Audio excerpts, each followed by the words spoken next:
How to find the will of God for marriage, for business, or for whatever.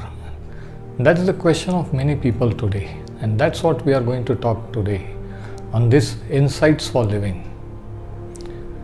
How do we find the will of God? First of all, we need to know that God has a plan for our lives. In Romans chapter 12, verses 1 and 2, we find Paul writing to Romans and explaining to them how they can find God's will for their lives. He says, do not be conformed to this world. First of all, he says,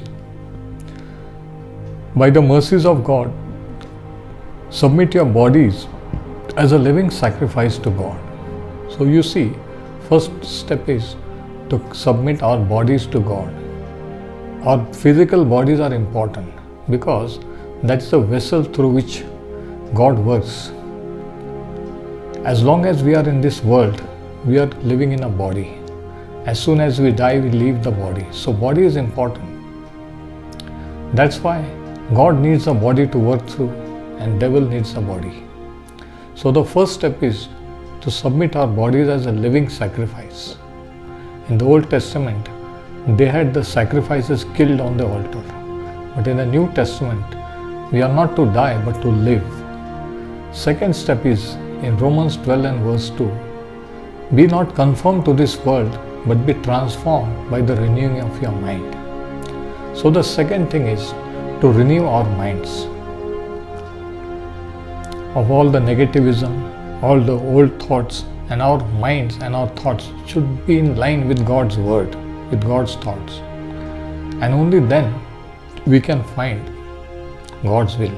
So in verse 2 he says, be not conformed to this world, but be transformed by the renewing of your mind, that you may prove or understand what the will of God is, which is perfect, complete, and total for every area of our lives. So you see, God's will is about every area of our lives, not only just spiritual, but physical, financial, and every aspect. That's how we understand God's will.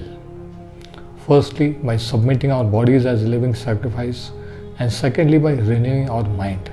So how do we renew our mind? It is through God's word.